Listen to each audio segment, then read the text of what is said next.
He was the face of Black excellence, the one who grew up right in front of our eyes.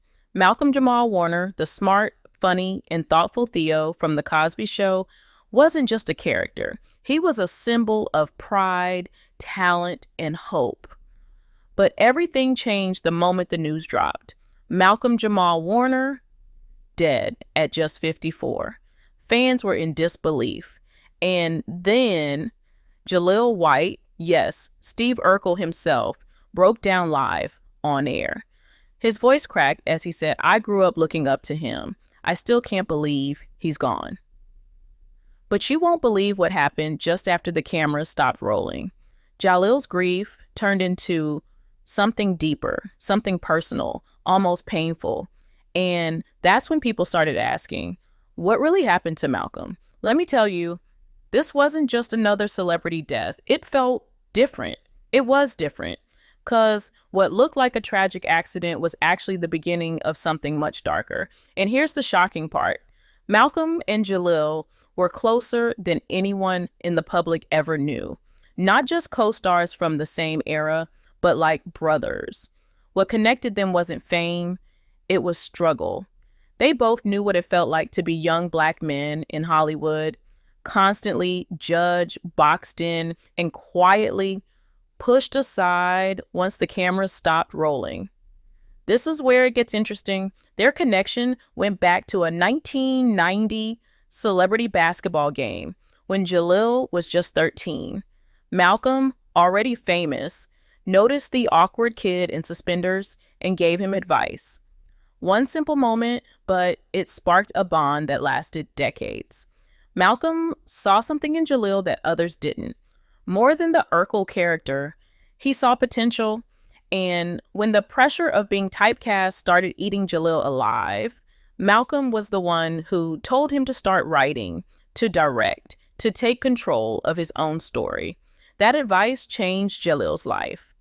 But what makes this story different is that just before Malcolm died, the two were working on something big, a secret project, a web series about two former child stars trying to survive after fame, a series based on real pain, real betrayal, and real industry horror.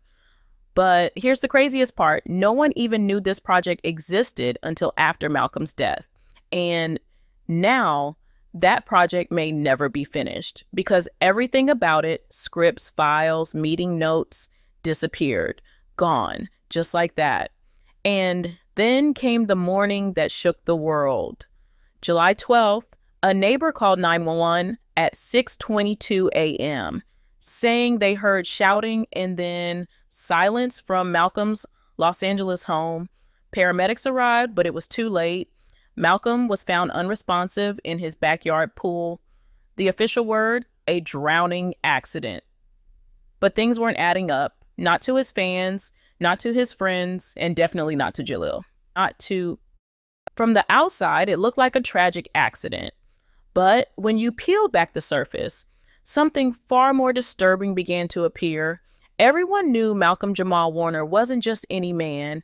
He was strong, sharp, and more importantly, an expert swimmer. He had trained in lifeguarding as a teen and swam regularly. So how did a man like that suddenly drown in his own pool? That was the first red flag. The second, the silence. Too many people who once praised him suddenly had nothing to say, and those who did speak spoke in riddles. Let me tell you how this story started taking a darker turn. An insider close to Malcolm's family revealed that he had been receiving strange messages in the weeks leading up to his death. Late night calls with no caller ID, cryptic texts, and then one chilling voicemail that simply said, "You're next." It was terrifying, but the most terrifying part, that voicemail was mysteriously deleted before the police could even investigate. Malcolm never told anyone who sent it, not even Jaleel. That guilt would later break Jaleel down completely. And this is where it gets even more suspicious. Surveillance footage from Malcolm's backyard, the exact area around the pool, was wiped clean between 3 a.m. and 5 a.m., right before he was found. Investigators called it highly suspicious. There were no backups, no explanations, no signs of a break-in, just vanished evidence. Fans and reporters began to whisper, was Malcolm working on something dangerous? Something powerful people didn't want the world to see? Turns out, yes, he was. The secret project that he and Jaleel were developing, it wasn't just a simple web series, it was deeply personal. And that wasn't the only thing Malcolm had been working on. According to one Netflix executive who chose to stay anonymous, Malcolm was also developing a documentary, one that aimed to uncover the hidden exploitation of young Black actors in the entertainment world. It was called The Price of Legacy, and it was about to shake Hollywood to its core. But here's the shocking part. After Malcolm's death, every trace of that documentary vanished. Interviews, footage, hard drives, all gone, as if it never existed. But what really made people believe this wasn't an accident was the missing notebook. Malcolm had kept a personal journal for years. It wasn't just poems and thoughts, it was records, real names, meetings, moments that disturbed him, a complete timeline of everything he had seen and lived through behind the scenes in Hollywood. That journal had notes about producers, powerful figures, even network executives. It also had records of a secret meeting Malcolm had just before his death with two other famous Black actors who were also gathering stories to tell their own truths. But guess what? That notebook, just like the footage, is now missing. And that's not all. A week before his death, Malcolm's cousin visited and saw that very journal sitting on the nightstand in his bedroom. But after the news broke and people entered the house again, it was gone, along with 2 laptops and an external hard drive that were always locked in his office. Gone without a trace. Now, Jaleel White, who had always leaned on Malcolm for guidance, was crushed. In an emotional Instagram Live just hours after the news went public, Jaleel said something that shook everyone watching. He said, "He told me about the list. He had names, he had facts. He was going to tell it all. Then he looked into the camera and whispered, and now it's all missing." This was no longer just about grief. This was turning into something much darker. Something that made people wonder, was Malcolm silenced? The deeper you go into Malcolm Jamal Warner's final days, the darker it gets. Because what started as a tragic loss had now turned into a trail of vanishing evidence, unanswered questions, and people who were suddenly too scared to speak. But the person who held the most emotional weight, Regina King, was about to do something no one expected. And what she whispered at Malcolm's funeral, that changed everything. Let me tell you how it all happened. The memorial service was private, no cameras, no press, just family and close friends. But what happened inside those 4 walls didn't stay hidden for long. Regina King, Malcolm's ex-girlfriend and longtime friend, arrived early, all Black, sunglasses on, 2 bodyguards flanking her. People said she looked like she hadn't slept in days. And when she walked up to his casket, she leaned in, whispered something, and suddenly broke down in tears. Uncontrollable, painful sobs. One person sitting just feet away swore they heard fragments of what she said. And you won't believe this, according to them, the words were, "They know what they did. You tried to protect them, but they took you out anyway." Now pause right there. That doesn't sound like grief. That sounds like someone who knew something. And others in the room noticed it too. After Regina whispered those words, the entire chapel fell into complete silence. Not a single person spoke for almost a full minute. And this is where it gets interesting. Immediately after the funeral, Regina disappeared. No statements, no interviews. She deactivated all her social media accounts, even delayed filming on her new project. A close friend told People magazine, "Regina is scared. She doesn't trust anyone right now. She believes Malcolm didn't just die, he was silenced."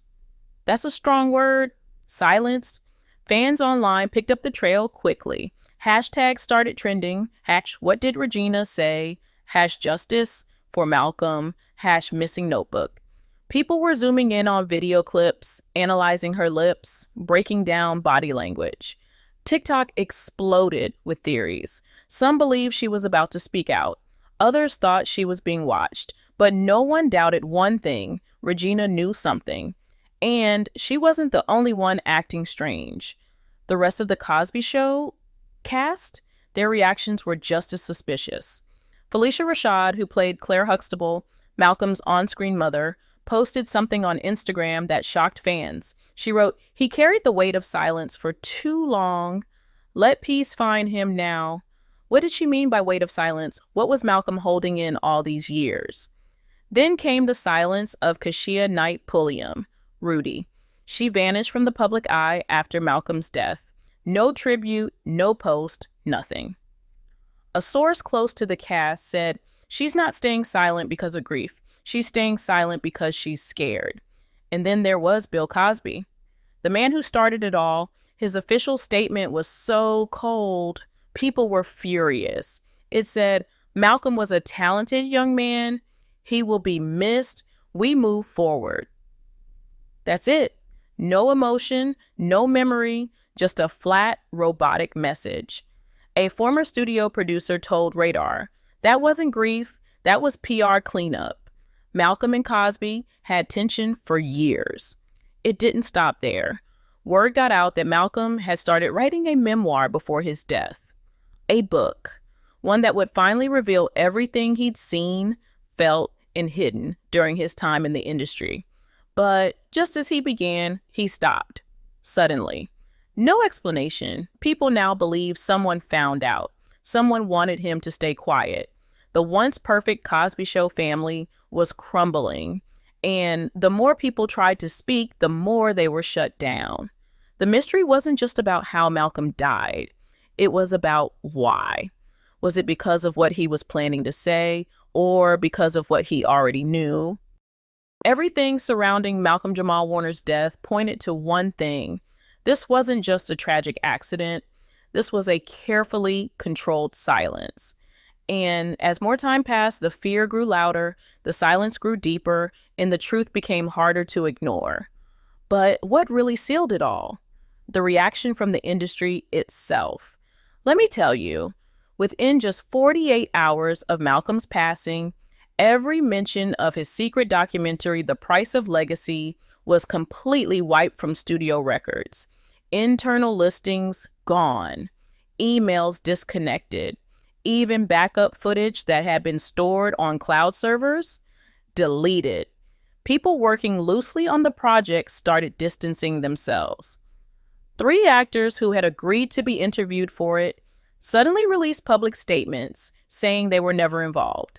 And YouTubers and bloggers who dared to post about it hit with legal threats, copyright claims. Some even got takedown notices before their videos could reach 1,000 views. But here is the craziest part. This kind of aggressive cleanup doesn't happen for a simple drowning case. This is the kind of pressure you see when powerful people are trying to bury something fast.